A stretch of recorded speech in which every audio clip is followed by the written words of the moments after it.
Tampa, Florida, USA. Tampa के एक कोने में ऑन 13 अप्रैल 2026 एक आदमी एक बहुत अजीब सा क्वेश्चन चैट जीपीटी में लिखता है। The question was, what happens if a human is put in a black garbage bag and thrown in the dumpster? जब जीपीटी उसे रिप्लाई करता है ये कह के कि ये चीज गलत है, ये डेंजरस है, तो वो बिना एक पल रुके अगला सवाल पूछ लेता है, how would they even find out that I did that thing? Now वहीं टैम्पा के दूसरी तरफ कुछ और ही चल रहा था उस समय पर। अप्रैल 16, 2026 वो आखिरी दिन था जब 27 ईयर ओल्ड नाहिदा ब्रिस्टी एक ब्राइट और एम्बिशियस पीएचडी स्टूडेंट को यूनिवर्सिटी ऑफ साउथ फ्लोरिडा के कैंपस में देखा गया था। नाहिदा दरअसल बांग्लादेश की रहने वाली थी और 2025 में ही वो अपने रिसर्च करियर की शुरुआत करने के लिए यूएस आई थी। She was a very promising student which is why big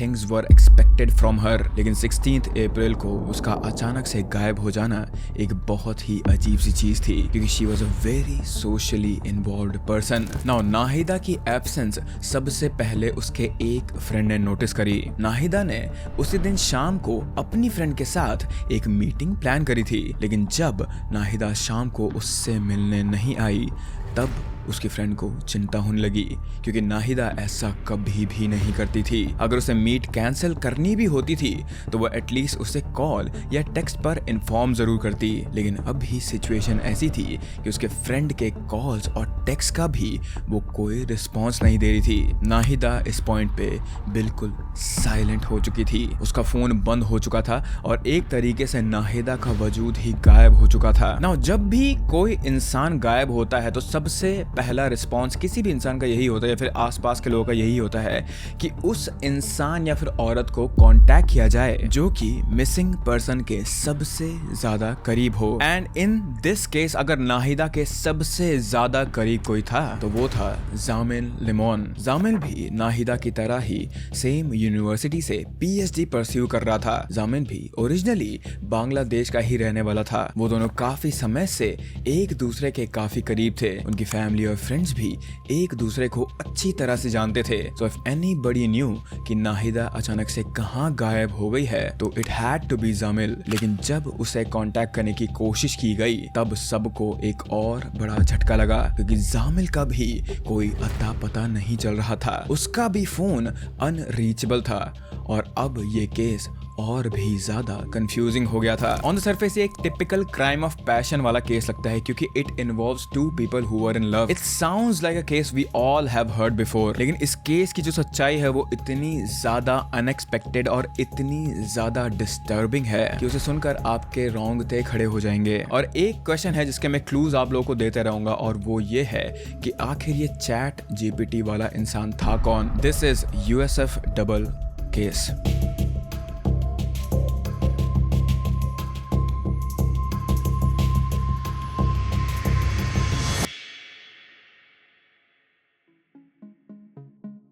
Nahida Bristy Bangladesh की रहने वाली थी। यूएस आने से पहले उसने बांग्लादेश के Noakhali science and technology university से अपनी केमिकल इंजीनियरिंग की पढ़ाई करी थी और फिर रिसर्च एंड डेवलपमेंट में अपना करियर शुरू करने के लिए उसने यूएस के यूनिवर्सिटी ऑफ साउथ फ्लोरिडा में पीएचडी परस्यू करने का डिसीजन लिया। नाउ पीएचडी की पढ़ाई जिन भी लोगों ने करी है उन्हें ये पता होगा कि इट इज नो जोक, क्योंकि पीएचडी परस्यू करना और उसे कंप्लीट करना एक बहुत ही बड़ा चैलेंज होता है जो सबके बस की बात नहीं होती। सो द फैक्ट कि नाहिदा अपने घर वालों को छोड़कर एक दूसरे देश जा रही थी जस्ट टेल्स यू कि ये पीएचडी उसके लिए कितनी ज्यादा इंपॉर्टेंट थी। जब 2025 में वो फ्लोरिडा के इस यूनिवर्सिटी में पहुंची तब वो बिल्कुल अकेली थी। एक नए देश में अकेला रहना, नया कल्चर और पढ़ाई का प्रेशर किसी के लिए भी मुश्किल होता ही है, लेकिन एक अनजान शहर में, एक अनजान देश में नाहिदा को एक ऐसा इंसान मिल गया था जिसमें उसने अपना होम अवे फ्रॉम होम ढूंढ लिया था और ये इंसान और कोई नहीं बल्कि खुद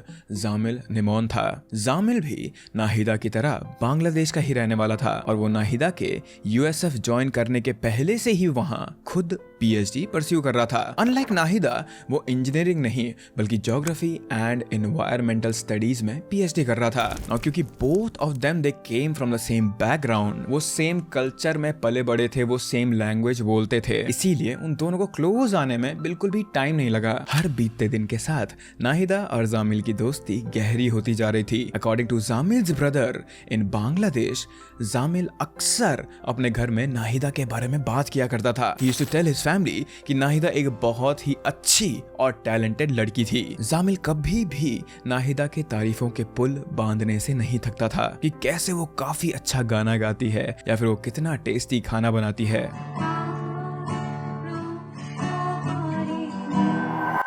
But you know what all of this means, right? Zamil was obviously in love with Nahida and Nahida also felt the same way, इसलिए थोड़े ही समय में ये दोनों एक दूसरे को डेट करने लगे थे। Now, this was not a casual relationship by any means, क्योंकि इन दोनों की ही फैमिली को एक दूसरे के बारे में पता था एंड वो लोग भी इनके रिलेशनशिप को लेकर काफी ज्यादा सपोर्टिव थे। पर इतना सब कुछ सुनने के बाद सवाल यही आता है कि अगर ये दोनों एक लविंग कपल थे, इनकी फैमिली मेंबर्स भी इन्हें जानते थे, तो आखिर 16 अप्रैल 2026 को ऐसा क्या हुआ था कि पहले नाहिदा और फिर जामिल अचानक से गायब हो गए।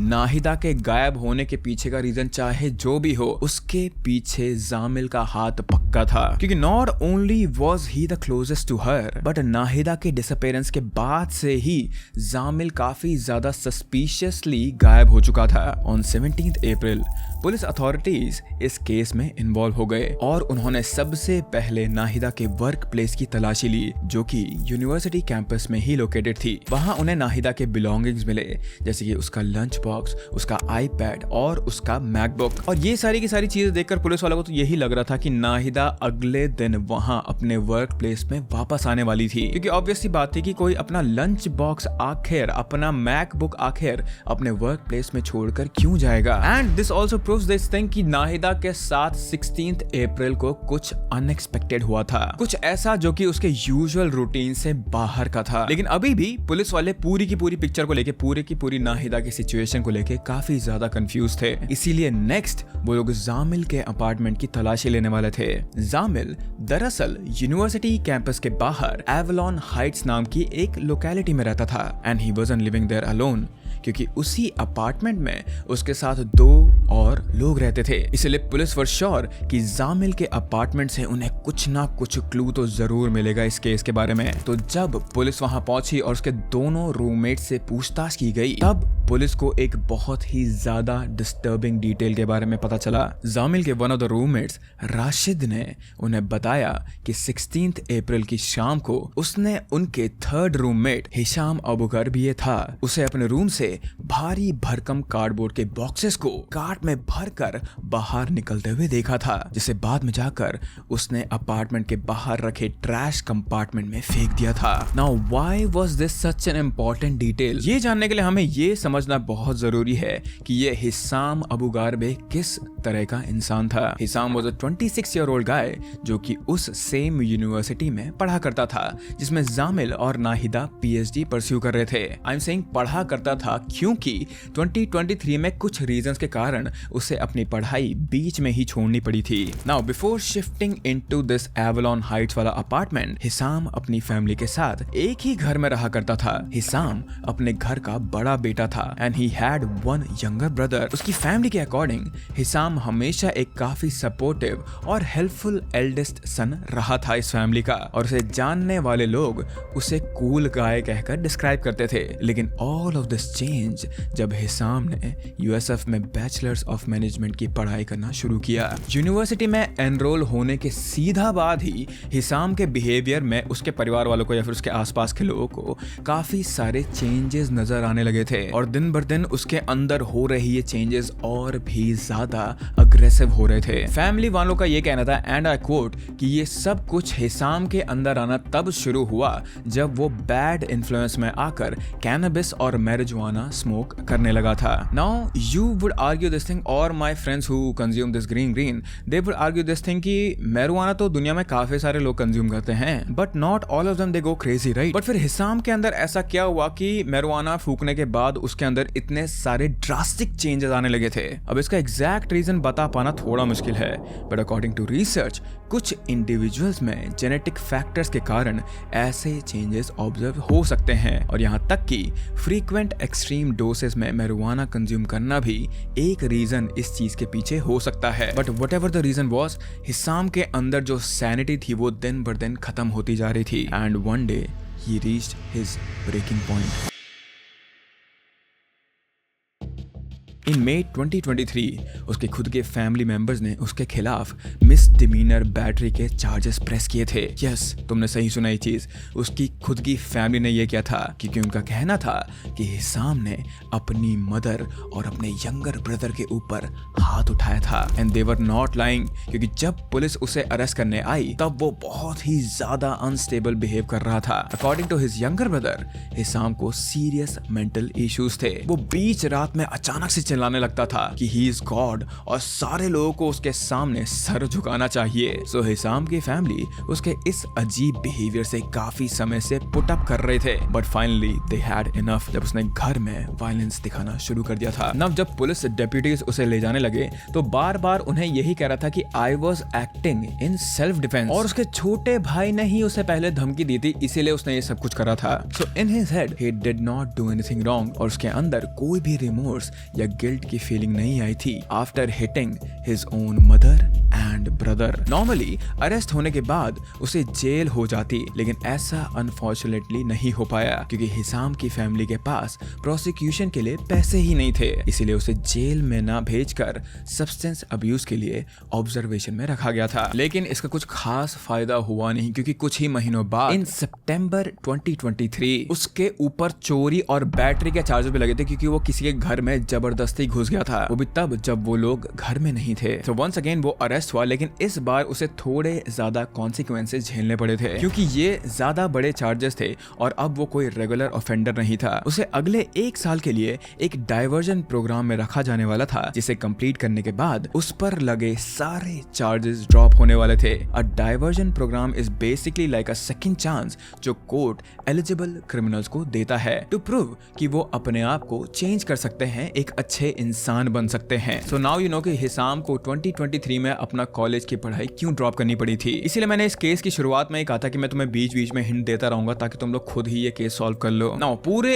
1 साल तक इस प्रोग्राम में सर्व करने के बाद कोई भी इंसान यही सोचेगा कि हिसाम की हालत अब अच्छी हो गई होगी, वो एक बेहतर इंसान बन गया होगा, but that remain to be seen, क्योंकि 2024 में बाहर आने के बाद भी उसके फैमिली मेंबर्स, स्पेशली उसका यंगर ब्रदर, बिल्कुल नहीं चाहता था कि हिसाम उनके साथ एक छत के नीचे रहे, बिकॉज ही जेन्युइनली बिलीव्ड कि हिसाम मेंटली इल था और उन्हें वो नुकसान पहुंचा सकता था। इसलिए हिसाम अब अपने घर में ना रहकर एवलॉन हाइट्स के एक अपार्टमेंट में अकेले रहने लगा था, एंड इसी तरह से उसे जमील और रशीद मिले थे, क्योंकि वो लोग रेंट शेयर करना चाहते थे because it was cheaper. Jamil और राशिद के इस अपार्टमेंट में मूव होने के पहले से ही हिसाम यहाँ रहा करता था, और उनके वहां आने के बाद भी हिसाम को ज्यादा फर्क नहीं पड़ा, क्योंकि all of them they had separate rooms and separate living spaces, इसीलिए उन सब के बीच में इंटरेक्शंस मिनिमल ही हुआ करती थी। और हिसाम का डिमीनर इतना अनवेलकमिंग और अनसेटलिंग था कि जमील और रशीद भी उसके साथ बॉदर नहीं करते थे ज्यादा, या फिर उससे ज्यादा बात नहीं करते थे। लेकिन जमील और राशिद दोनों ही गलत थे, क्योंकि धीरे धीरे उसकी एक खामोशी एक अलग ही रूप लेने लगी थी। शुरुआत से ही उन्होंने ये ऑब्जर्व किया था कि हिसाम अपने कमरे से रेयरली बाहर निकलता था, और यहाँ तक कि वो किसी से कभी बात भी नहीं करता था। उसके एंगर इश्यूज इतने सीवियर थे कि जमील और रशीद को हमेशा लगता था जैसे वो लोग एक्सेल्स पर चल रहे हों, क्योंकि उन्हें कभी नहीं पता होता था क्योंकि कौन सी छोटी सी बात हिसाम को ट्रिगर कर देगी। एक कांस्टेंट डर उस अपार्टमेंट में हमेशा बना रहता था, जैसा एक बॉयफ्रेंड को अपने गर्लफ्रेंड से बना रहता है कि उसकी कोई छोटी सी चीज उसकी गर्लफ्रेंड को अपसेट ना कर दे। तो वैसे ही जमील और राशिद दोनों सोच समझकर बोलते थे, सोच समझकर चीजें करा करते थे, लेकिन इनका ये डर पैनिक में तब बदला जब रशीद या फिर राशिद को हिसाम के क्रिमिनल पास्ट के बारे में पता चला और उसके फैमिली की तरफ से लगाए हुए चार्जेस के बारे में पता चला। उसने तुरंत ये बात जामिल को बताई और उन दोनों का हिसाम के साथ एक छत के नीचे रहना काफी मुश्किल हो गया था इसके बाद, क्योंकि इमेजिन योरसेल्फ एक अनस्टेबल इंसान के साथ रहना जिसका एक क्रिमिनल रिकॉर्ड भी है, वो किस एंगल से सेफ हो सकता है। इसलिए उन्होंने out of fear and as a precaution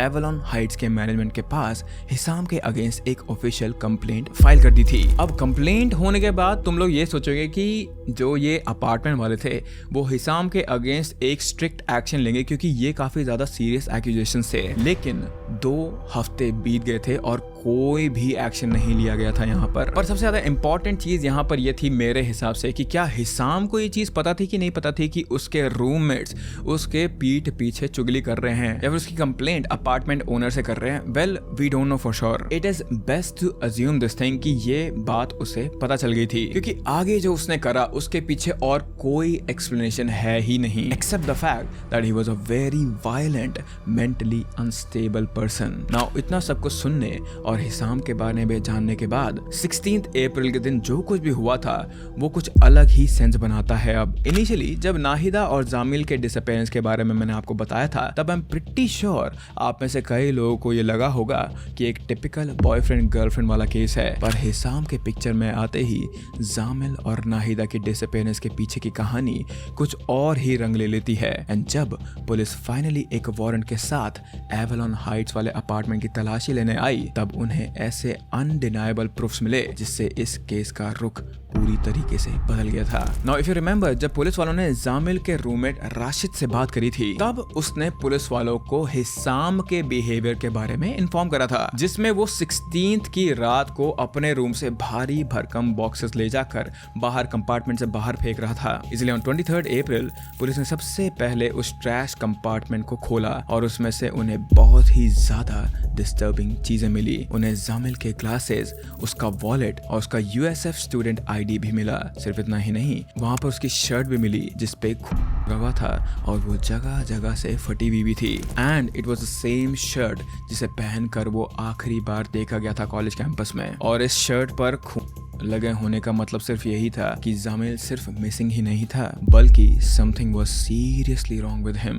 but सिर्फ जामिल की ही चीजें नहीं बल्कि पुलिस को नाहिदा के फोन का केस भी मिला था वहां से, सजेस्टिंग कि नाहिदा 16 अप्रैल को वहां आई थी। और सबसे ज्यादा कंसर्निंग चीज जो पुलिस को मिली वो था एक फ्लोर मैट जो कि पूरी तरह खून से भीगा हुआ था। इतने सारे सबूत ये समझने के लिए या फिर ये जानने के लिए बहुत थे कि इस अपार्टमेंट में कुछ ना कुछ तो बुरा हुआ था। तो ये सब कुछ जानने के बाद और ये सब कुछ ढूंढने के बाद पुलिस ने तुरंत जामिल और नाहिदा के मिसिंग स्टेटस को एलिवेट करके एंडेंजर्ड कर दिया था, विच बेसिकली मेंट कि based on their findings Jamil और नाहिदा की जान जा चुकी है या उन्हें जान का खतरा है। नाउ इतना सब कुछ जानने के बाद पुलिस के पास एक प्रोबेबल कॉज था जिसके बेसिस पर वो हिसाम के साथ इंटरोगेशन कर सकते थे और उसके अपार्टमेंट में घुसकर भी वो लोग तलाशी ले सकते थे। उन्होंने सबसे पहले हिसाम को उठाया और उससे पूछताछ शुरू की क्योंकि अभी वो प्राइम सस्पेक्ट था इस केस पर। हिसाम को देखते ही पहले नोटिस करने वाली चीज ये थी कि उसके बॉडी पर जगह जगह कट्स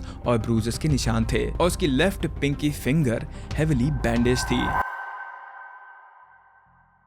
जब पुलिस ने उससे पूछा कि तेरी उंगली को क्या हुआ तो उसने पुलिस वालों से बहुत ज्यादा काम टोन में ये बोला कि प्याज काटते वक्त मेरी उंगली कट गई थी, पर police people they were not buying the story. Police को ऑलरेडी पता था कि ये सब कुछ हिसाम का करा धरा था क्योंकि प्रायर टू 23 अप्रैल पुलिस ने जामिल और नाहिदा के डिजिटल फुटप्रिंट्स को ट्रेस किया and surprisingly on 16th Jamil के फोन की लोकेशन और हिसाम के कार की लोकेशन हूबहू टाइम के साथ मैच कर रही थी एक दूसरे के ऊपर। Now how did police know this thing? जैसे ही उन्हें राशिद से हासिम के बारे में इंफॉर्मेशन मिली थी और उसके पास्ट बिहेवियर के बारे में इंफॉर्मेशन मिली थी, पुलिस वालों ने सबसे पहले ट्रैफिक फुटेजेस को स्कैन करना शुरू कर दिया था और उसमें हिसाम की Hyundai Genesis G80 को अलग अलग लोकेशंस में पिन पॉइंट किया गया। और हैरानी की बात यह थी कि जामिल का फोन भी इन सारे लोकेशन से होता हुआ गया था। और फाइनली टैम्पा के क्लियर वाटर काउंटी में बंद हुआ था। सो पुलिस के पास ऑलरेडी बहुत सारे एविडेंसेस थे हिसाम के against. They were just cross questioning him, ताकि वो या तो स्लिप अप कर दे या फिर उसकी स्टेटमेंट से जो वो कहानी बना रहा है उस गैप्स को पुलिस वाले फिल कर दें। इंटेरोगेशन के दौरान हिसाम बहुत ही ज्यादा कोल्ड और नॉन रिएक्टिव पेश आ रहा था, एज इफ उसका इन सारी चीजों से कोई लेना देना है ही नहीं। जब पुलिस ने उससे पूछा कि क्या वो जामिल और नाहिदा से 16th को मिला था, तब हिसाम ने इस बात से साफ इनकार कर दिया, सेइंग कि ही नेवर मेट देम। लेकिन this was a trap by the police, क्योंकि उसके ये कहते ही उन्होंने हिसाम को जामिल के लास्ट फोन लोकेशन और ट्रैफिक डेटा में दिख रहे उसकी कार की लोकेशन को दिखाया और पूछा कि अगर ऐसी बात है तो जामिल की लास्ट लोकेशन और उसी वक्त पर तुम्हारी कार की लोकेशन सेम कैसे हो सकती है। इसे देखने के बाद हिसाम थोड़ा घबरा गया था और उसने एक और झूठ बोला, सेइंग कि वो फिशिंग स्पॉट्स देखने के लिए क्लियर वाटर गया था। पर फिर पुलिस ने उसे फर्दर दिखाया कि ये सिर्फ कोई एक इंसिडेंट नहीं था, बल्कि उसकी पूरी ट्रिप के दौरान जामिल के फोन की लोकेशन और उसकी कार की लोकेशन सेम दिख रही थी। एंड देन उसने कवर अप करने के लिए कहा कि अरे हाँ, जामिल से एक्चुअली मैं मिला था और मैं तो उसे अपनी कार में लिफ्ट दे रहा था। सो बेसिकली यहाँ पर ये हो रहा था कि हिसाम किसी भी चीज के लिए अपनी गलती एक्सेप्ट नहीं कर रहा था और बार बार जब भी पुलिस से इंटेरोगेट करती तो वो बार बार अपनी स्टोरीज चेंज कर रहा था, making it clearly obvious that he was lying. लेकिन सबसे ज्यादा खतरनाक बात जो शायद से हिसाम को भी नहीं पता थी और जो शायद से आप लोग भी नहीं सोच पाए होंगे, वो ये थी कि जब पुलिस वाले हिसाम को इधर बिजी रख रहे थे, उससे इंटेरोगेशन कर रहे थे, उससे क्वेश्चंस पूछ रहे थे, तब टैम्पा पुलिस की एक टीम हिसाम के अपार्टमेंट में गई थी वहां तलाशी लेने के लिए। और अपार्टमेंट के अंदर घुसते ही वहां की स्मेल से ये पता चल रहा था कि यहाँ पर रिसेंटली काफी ज्यादा डीप क्लीनिंग करवाई गई है। इसलिए पुलिस ने लुमिनल स्प्रे का इस्तेमाल किया, जिसकी मदद से ब्लड स्टेन्स को ट्रेस किया जा सकता था। And to their surprise, luminol spray करने पर हिसाम के बेडरूम फ्लोर पर एक काफी बड़ा ह्यूमन फीटस की तरह शेप्ड पूल दिखा था, जिसे उसने रिसेंटली क्लीन किया था। इसका मतलब ये था कि उस स्पॉट पर किसी पर्सन को काफी देर तक फोल्ड करके रखा गया था, जिसके कारण वहां इतना बड़ा ब्लड पूल बन चुका था। हिसाम ने प्रॉब्ली सोचा होगा कि साफ सफाई करने से ये सारे के सारे सबूत मिट जाएंगे, लेकिन all it did was push the blood deeper in the floor, जिसके कारण लुमिनल स्प्रे में उसका पैटर्न साफ दिख रहा था। तो एक तरफ इंटेरोगेशन के दौरान हिसाम ये कहानियां बना रहा था कि सबसे पहली बात तो ये कि मैं जामिल से कभी नहीं मिला, और दूसरी बात ये कि जामिल और नाहिदा उसके अपार्टमेंट में कभी आए ही नहीं। और दूसरी तरफ पुलिस वालों को हिसाम के अपार्टमेंट से इतने सारे ट्रेसेस मिले थे विच वर इनफ टू प्रूफ कि इस अपार्टमेंट में उस फ्लोर में एक से ज्यादा इंसान की बॉडी रखी हुई थी। मीनवाइल इंटेरोगेशन होने के बाद पुलिस वालों ने बड़े आराम से हिसाम को घर वापस जाने दिया, क्योंकि उसे नेक्स्ट 24 घंटे तक पुलिस वाले सर्वेलेंस में रखने वाले थे। नाउ यहाँ पर एक बहुत ही ज्यादा फ्रस्ट्रेटिंग बात जो मेरे को पहले लग रही थी या फिर शायद से तुम लोग को भी लग सकती है, वो ये थी कि अगर पुलिस वालों के पास इतने सारे सबूत थे और इतनी सारी चीजें थी तो उन्होंने हिसाम को अरेस्ट क्यों नहीं करा? क्योंकि इफ यू गाइस रिमेंबर, जब पुलिस वालों ने सेकंड टाइम ये चीज इवॉल्व कर दी थी कि शायद से जामिल और नाहिदा या तो गायब हो चुके हैं या फिर उनके साथ बहुत कुछ बुरा हो रहा है, तो मेरे दिमाग में बार बार ये बात आ रही थी कि अगर उनके साथ कुछ बुरा हो रहा है और वो लोग अभी जिंदा हैं तो पुलिस वाले जल्दी क्यों नहीं कर रहे हैं। पर इसके पीछे का रीजन मुझे बाद में पता चला जब मैंने डिप्टी की खुद की स्टेटमेंट सुनी, और इसके पीछे का रीजन ये था कि उस समय पर पुलिस वालों को नाहिदा और जामिल की बॉडीज मिली ही नहीं थी। और दूसरी तरफ ये वाली चीज भी थी कि अपार्टमेंट की जो फॉरेंसिक रिपोर्ट थी वो लुमिनल टेस्ट वाली, उस समय पर वो कंप्लीट नहीं हुई थी। लेकिन फिर भी उसके खिलाफ, हिसाम के खिलाफ जो कुछ भी पुलिस वालों को मिला था उससे वो अब एक पक्का प्राइम सस्पेक्ट बन चुका था। लेकिन फिर भी लॉ के हिसाब से जब तक उन्हें विक्टिम्स की बॉडी नहीं मिल जाती या मर्डर का एब्सोल्यूट प्रूफ नहीं मिल जाता, तब तक वो उसे सिर्फ शक के बेसिस पर लॉकअप में नहीं डाल सकते थे, no matter how strong the evidence is. इसीलिए पुलिस वालों ने उसे बिना कुछ कहे जाने दिया और इसीलिए वो हिसाम को 24 घंटे तक देखते रहे थे, क्योंकि उन्हें पता था कि हिसाम कुछ न कुछ गलती कर ही देगा।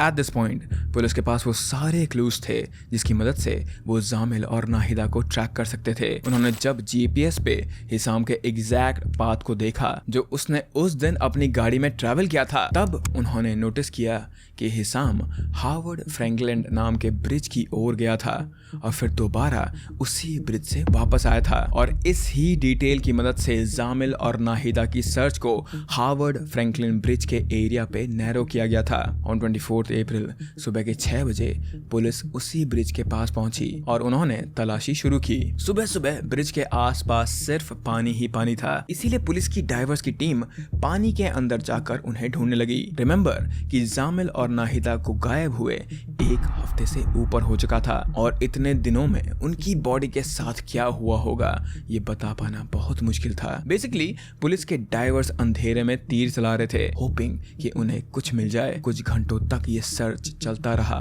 और उन्हें फाइनली कुछ मिला। वो एक ब्लैक कलर का ट्रैश बैग था जो कि एक ट्रैश बैग के लिए अनयूजुअली हैवी था। और जब इस ट्रैश बैग को जमीन पे लाया गया और उसे खोला गया तब उसके अंदर देखकर पुलिस वालों का दिल दहल गया था, क्योंकि it was of a human being जो कि बहुत ही ज्यादा डिग्रेड हो चुकी थी और उसके पैर भी करके रखे हुए थे उसके अंदर। इतने दिन खारे पानी और धूप में रहने के कारण बॉडी रिकॉग्निशन के लायक ही नहीं बची थी अब, इसलिए उसकी पहचान करने के लिए मेडिकल एग्जामिनर्स की हेल्प लेनी पड़ी, जिसने डीएनए और दूसरे क्लू से कंफर्म किया कि ये जामिल की ही बॉडी है।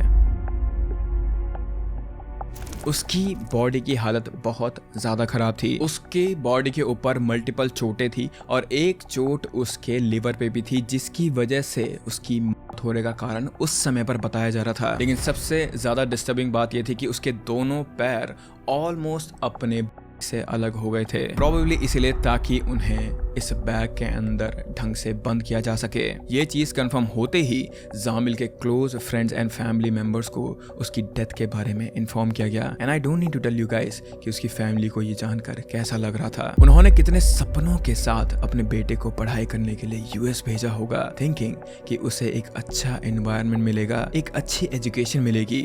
But this was what they got in reality. At least इतने दिन अंधेरे में रहने के बाद जामिल के परिवार को फाइनली पता चल गया था कि देयर सन इज नो मोर। पर इमेजिन करो ये न्यूज सुनने के बाद इस पॉइंट पर नाहिदा की फैमिली का क्या हो रहा होगा, नोइंग कि उनकी बेटी का बॉयफ्रेंड के साथ क्या हुआ एंड नोइंग कि the same thing could have happened to their daughter as well. लेकिन अभी वो इस चीज पर चाह कर भी भरोसा नहीं कर सकते थे क्योंकि नाहिदा अभी तक मिली नहीं थी। सो उस पॉइंट पर it was an entirely different kind of suffering जो कि नाहिदा की फैमिली फेस कर रही थी, क्योंकि डर और बुरे ख्यालात 24 घंटे उनके दिमाग में चल रहे थे। जामिल की बॉडी मिलने के बाद नाहिदा के लिए सर्च जारी थी, लेकिन थोड़े ही देर में सुबह के 9:08 में पुलिस को एक 911 की कॉल आई from Hisham's younger brother, claiming कि हिसाम ने फैमिली के किसी फीमेल मेंबर के साथ हाथापाई कर दी थी उस दिन। दरअसल हुआ यह था कि पिछली रात इंटेरोगेशन से छूटने के बाद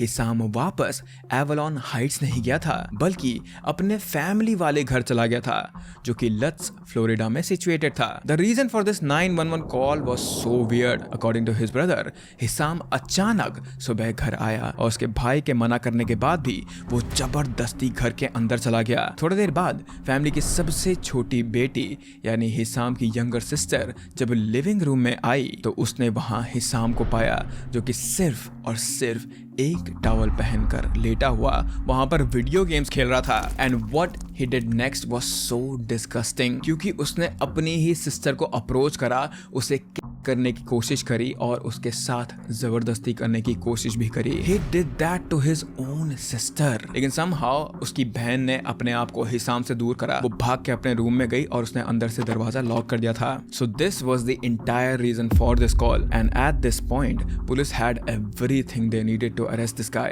इसलिए उन्होंने तुरंत एक्शन लिया और हिसाम के फैमिली के घर बाहर SWAT teams, negotiator, bomb squads और ड्रोन यूनिट्स डिप्लॉय कर दिए, क्योंकि he was a very dangerous criminal जिसके साथ पुलिस जरा सा भी चांस नहीं ले सकती थी। पुलिस के वहां आते ही हिसाम ने घर के अंदर खुद को बैरिकेड कर लिया था, लेकिन पुलिस प्रिपेयर थी इस चीज के लिए और हिसाम को समझ आ चुका था कि उसका बच पाना अब नामुमकिन है, इसलिए वो खुद घर से बाहर आया while wearing only a towel और उसे इस ही हालत में पुलिस ने उसे अरेस्ट कर लिया।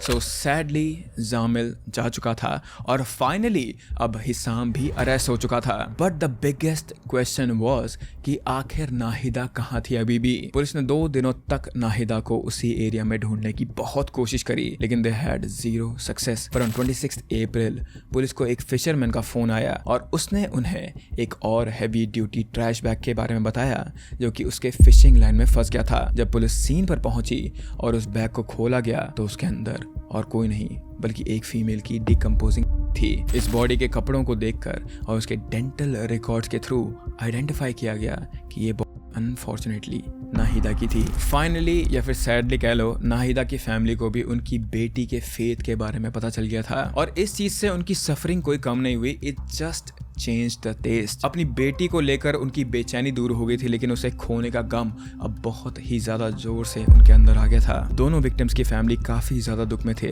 लेकिन दोनों के कोप करने का तरीका अलग था। एक तरफ नाहिदा की फैमिली उसके डेथ कंफर्म होने के बाद काफी ज्यादा शांत और विड्रॉन से हो गए थे, लेकिन दूसरी तरफ जामिल का परिवार चुप नहीं बैठने वाला था। वो लोग फ्रीक्वेंटली प्रेस कर रहे थे, मीडिया में अपेयर हो रहे थे और नाहिदा और जामिल के लिए जस्टिस की डिमांड कर रहे थे। जामिल के यंगर ब्रदर ने ऐसी चीजें रिवील की जिन्हें सुनने के बाद ये केस और भी ज्यादा हार्ट ब्रेकिंग हो गया था। ही टोल्ड कि जामिल और नाहिदा सिर्फ एक दूसरे को डेट नहीं कर रहे थे, बल्कि वो दोनों पूरी जिंदगी साथ बिताना चाहते थे। They wanted to get married, लेकिन उनके सारे सपने धरे के धरे रह गए because of one guy's mental sickness. So after 10 days of investigation police ने इस केस को फाइनली सॉल्व कर दिया था और हिसाम जैसे मॉन्स्टर को पुलिस ने फाइनली पकड़ लिया था, इससे पहले कि वो कुछ और गलत करता। लेकिन इसके बावजूद भी इस केस में कुछ ऐसे सवाल हैं जो अभी भी अनआंसर्ड रह गए थे। फर्स्ट एंड फॉरमोस्ट, हिसाम का जामिल को एक बारी के लिए एक्सप्लेन हो सकता है गिवन कि जामिल ने उसके अगेंस्ट कंप्लेन करा था, बट आखिरकार उसने नाहिदा को क्यों मारा? उसकी क्या गलती थी? यू माइट थिंक कि मे बी जब नाहिदा और जामिल साथ में एवलॉन हाइट्स वाले अपार्टमेंट में होंगे तब ही उनके और हिसाम के बीच में कुछ ऑल्टरकेशन हुआ होगा, जिसके कारण ही लॉस्ट कंट्रोल और रेज में उसने दोनों को दिया। लेकिन दिस इज नॉट ट्रू, क्योंकि पुलिस वालों ने हिसाम के फोन के थ्रू ये चीज पता लगाया कि उसने जो कुछ भी किया था वो एक अनप्लैन्ड एक्ट नहीं था, बल्कि ये एक पहले से ही सोची समझी चाल थी उसकी। उसके फोन में मिले डिजिटल एविडेंस के अकॉर्डिंग उसने इन सब चीजों की तैयारी 7 अप्रैल से ही शुरू कर दी थी। उसने अमेज़न से 7 अप्रैल को डक्ट टेप मंगवाया था और फिर 11th को उसने बाकी चीजें जैसे trash bags, fire starter, lighter fuel और साफ सफाई की चीजें भी ऑर्डर कर दी थी। लेकिन इससे भी ज्यादा डिस्टर्बिंग चीज तब मिली जब पुलिस वालों ने उसकी चैट जीपीटी की कन्वर्सेशन खोली। उसने ओरिजिनली सब कुछ डिलीट कर दिया था अपने फोन में, लेकिन फॉरेंसिक टीम ने उसकी सर्च हिस्ट्री रिकवर कर ली थी, जिससे ये सब कुछ बाहर आ पाया था। ऑन 13th अप्रैल उसने चैट जीपीटी से पूछा, what happens if a human is put in a black garbage bag and thrown in the dumpster. और जब चैट जीपीटी ने रिस्पॉन्ड किया कि this is not right, this is dangerous, तब उसने चैट जीपीटी से कहा how would they find out. And then 15th को उसने चैट जीपीटी से और बातें की, जिसमें उसने कार के चैसी नंबर को कैसे चेंज करते हैं ये पूछा, और फिर पूछा कि क्या वो बिना लाइसेंस के घर में गन रख सकता है या नहीं। On the day of the उसने डोर डैश से रात के वक्त एवलॉन हाइट्स वाले अपार्टमेंट में और भी ज्यादा क्लीनिंग मटेरियल मंगाया था, जिससे उसके साथ रह रहे राशिद ने भी नोटिस कर लिया था। सिर्फ इतना ही नहीं, after making Jamil and Nahida disappear, उसने 19th को और भी सस्पिशियस चीजें पूछी थी। Has there been someone who survived a sniper bullet to the? Will my neighbor hear my gun? Will Apple know who is the new iPhone user after the previous user? Is there a water temperature that immediately? ये सारी queries इतनी ज्यादा disturbing है क्योंकि it only suggest कि जामिल और नाहिदा के अलावा भी ये आदमी और भी मेस्ड अप चीजें करने की सोच रहा था। Just think about this thing कि अगर पुलिस वालों को जरा सी भी देर हो जाती इस आदमी को डिटेन करने में, तो शायद इस आदमी के हाथों से किसी और की भी जान जा सकती थी। All of this proves कि this was a guy who was not right in his head. But again, इस केस का कंक्लूजन अभी भी यही है कि अभी तक इस चीज की एक्सप्लेनेशन नहीं आ पाई है कि उसने आखिर नाहिदा को क्यों पर मेरा बेस्ट गेस यही है या फिर मेरा ओपिनियन यही है इस केस में कि नाहिदा बस गलत जगह पे गलत समय पर थी। मे बी वो जामिल को ही टारगेट कर रहा हो इनिशियली, लेकिन नाहिदा के वहां होने के कारण उसने उसे भी दिया सो दैट उसके क्राइम के बारे में किसी को भी पता ना चले। But that is just my guess. You guys let me know कि तुम लोग इस बारे में क्या सोचते हो। एंड इसी के साथ ये केस अभी यहीं पे समाप्त होता है guys. And with that I hope that you guys are happy and healthy. Please be close to your loved ones guys and I will see you in the next one. Bye bye.